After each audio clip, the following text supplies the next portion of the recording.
Assalamualaikum warahmatullahi wabarakatuh.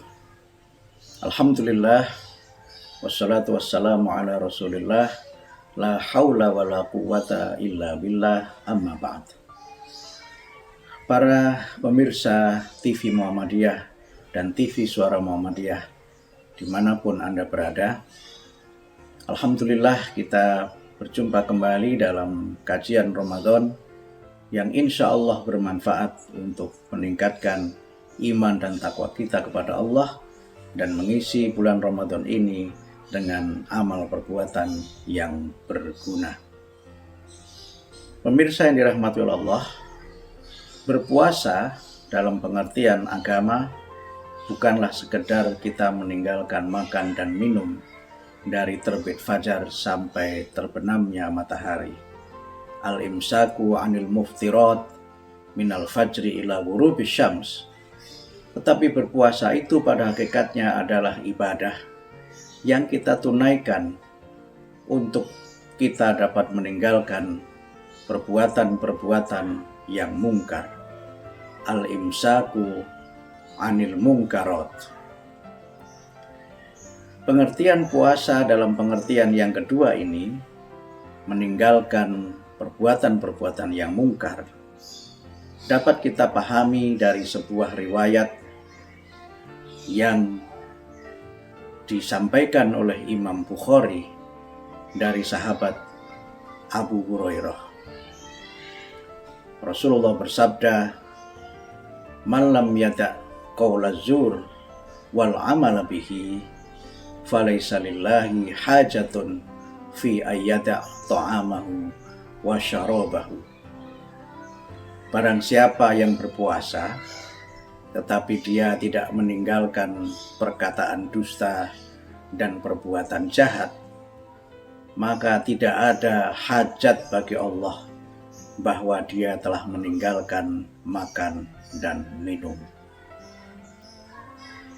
Hadis ini memberikan kepada kita tuntunan bahwa selama berpuasa kita tidak cukup hanya meninggalkan makan dan minum dan perbuatan-perbuatan yang secara fikih membatalkan puasa kita, tetapi juga harus meninggalkan perbuatan-perbuatan yang mungkar, perbuatan-perbuatan dosa. Secara fikih, berdusta dan berbuat jahat mungkin tidak membatalkan puasa kita. Tetapi dari sisi hakikat, terutama jika kita kaitkan puasa itu dengan tujuan utamanya adalah untuk membentuk manusia yang bertakwa, maka tentu berkata dusta dan berbuat jahat itu merusak kesempurnaan puasa kita. Hal ini penting untuk menjadi pemahaman kita bahwa beribadah di dalam Islam itu memiliki paling tidak 4 aspek yang kesemuanya saling berkaitan. Yang pertama tentu adalah aspek yang berkaitan dengan tarikhut tasyri', syariat, sejarah bagaimana suatu ibadah disyariatkan di dalam Islam. Kemudian yang kedua berkaitan dengan niat kita di dalam beribadah. Dan kemudian yang ketiga berkaitan dengan kaifiyah, bagaimana kita melaksanakan ibadah. Dan yang keempat adalah hikmah, makna apa yang kita peroleh dari kita melaksanakan suatu ibadah. Karena itulah maka kalau kita kaitkan puasa ini dengan maqasidus syariah, dengan niat kita melaksanakan ibadah, dan dengan bagaimana sejarah puasa itu disyariatkan, maka tentu kita bisa segera memahami bahwa puasa itu bukanlah sekedar ibadah jasmaniyah, tetapi puasa adalah ibadah rohaniyah. Bagaimana kaitan antara meninggalkan perkataan dusta dan berbuat jahat dengan menjadi manusia bertakwa? Kalau kita membaca ayat-ayat Al-Quran, maka berulang kali Allah menegaskan di antara ciri orang-orang mukmin yang sukses orang mukmin yang berhasil adalah mereka yang meninggalkan perkataan dan perbuatan yang tidak berguna. Walladzina hum 'anil lagwi mu'ridun.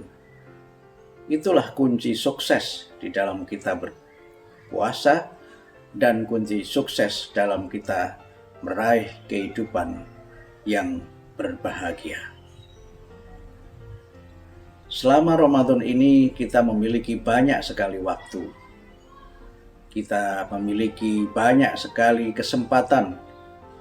Bahkan kadang-kadang banyak sekali waktu dan kesempatan itu yang terbuang. Waktu yang lapang adalah salah satu di antara ujian yang manusia seringkali gagal memanfaatkannya dengan perbuatan-perbuatan yang berguna. Kadang-kadang kita ini berpuasa, tetapi perilaku kita masih seperti biasa, business as usual. Selama berpuasa ini, kadang-kadang kita lebih banyak memegang handphone dan ber-WhatsApp, berkirim kabar ke sana kemari, daripada kita memegang Al-Quran dan membaca WA, yaitu membaca words of Allah atau ayat-ayat Allah. Kadang-kadang tanpa kita sadar kita melakukan ghibah melalui teknologi yang kita miliki. Kita menggunjing ke sana kemari, bahkan kadang-kadang mengumpat. Dan kadang-kadang kita menyebarkan kebencian ke sana kemari. Ini juga termasuk az-zur, ini juga termasuk al-laghu. Perkataan yang dusta dan perkataan yang tidak berguna. Tanpa kita sadari, kita melakukan ghibah literal, menggunjing secara tertulis, mengumpat secara tertulis. Memang lisan kita tidak berkata apa-apa, tapi dua jari kita yang menggenggam handphone itu senantiasa mengirimkan berita-berita yang tidak berguna dan tidak bermanfaat. Kalau ini yang kita lakukan, maka puasa kita itu akan sia-sia belaka.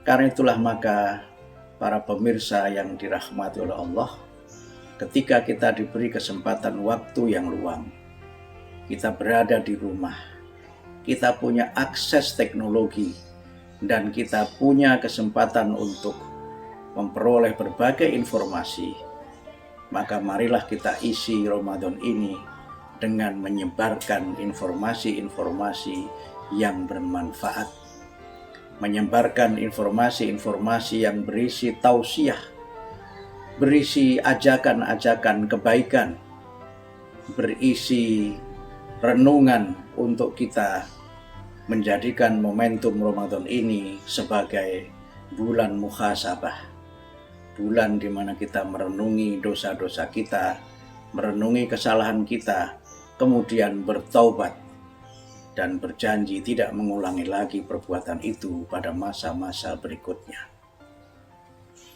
Amalia seperti ini terlihat sederhana, tetapi nilainya sungguh luar biasa. Membiasakan diri untuk mengisi waktu luang dengan kegiatan yang bermanfaat. Membiasakan diri untuk menyebarkan berita-berita yang berguna. Bahkan mungkin kita punya kreativitas untuk mengisi konten-konten yang berguna. Semuanya adalah amal soleh yang memiliki nilai pahala yang luar biasa. Asim Jamal dan Harvey McKinnon di dalam bukunya The Power of Giving, dia menyebutkan bahwa di antara sedekah yang bisa diberikan oleh seorang hamba Allah, seorang muslim kepada saudaranya adalah sedekah berupa tausiah, sedekah berupa nasihat-nasihat. Dan itulah kemudian di dalam hadis Nabi juga disebutkan ad-dinun nasihah, beragama itu adalah memberikan nasihat. Karena itu maka dalam kesempatan Ramadan ini saatnya kita mulai untuk meninggalkan segala perbuatan yang tidak berguna. Assalamualaikum warahmatullahi wabarakatuh.